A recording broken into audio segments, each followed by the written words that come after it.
นี่ทุกคนเปิดคลิปมาวันนี้สิมาก้อยบักเขือให้เบิ่งชมเจ้าตั้งแต่เกิดได้ใหญ่มาข่อยก็บ่เคยกินเนาะแต่ว่าคิดอยากตอนแรกว่าสิก้อยบักเล่มไม้แล้วมันขมข่อยก็เลยคิดว่าข่อยบ่น่าสิกินไหวข่อยก็เลยสิมาก้อยบักเขือคืนใส่กับบักมะแขว้งบ่แม่นมะแขว้งขมทุกคนมาเบิ่งว่ามันสิรอดหรือมันสิร่วงจมเจ้าแล้วก็ใส่ตะไคร้ลงไปนำรู้ว่าจิ้มไข่แล้วชมเจ้าผักแพรวเนาะแล้วก็มีปลาทูทุกคนนี่ปลาทูหน่อยนึงจะชมเจ้าดาวดาก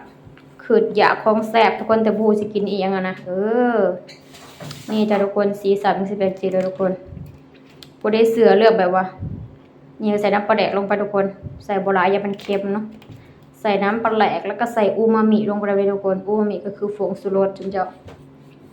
มันเป็นสิ่งที่ขาดบ่ได้นะทุกคนเนาะมันต้องใส่ต้องใส่ต้องยังมันครบมะนาวของดูหน่อยก็ใหญ่นึงทุกคนบีบมะนาวจากออกไป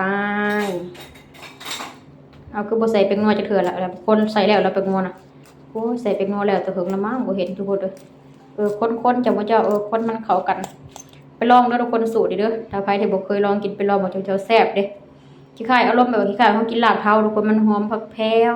หอมมะเขือแล้วก็หอมหอมหัวจิงไข่แซ่บๆหมูขู่บ่เด้อมากินกันจะถึงเจ้า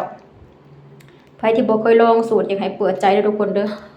แซ่บบ่ได้พอกินข้าวเหนียวบ่2ห่ออยู่เจ้าปกติก็เป็นคนที่กินอีหยังแซ่บอยู่อย่างแล้วเนาะมาเจอเมนูนี้แห้งแซ่บทุกคนตัวเมนูนี่อยากให้เอาบวงสดเนาะบอกแขกมันสิยุบยากพ่อเจ้า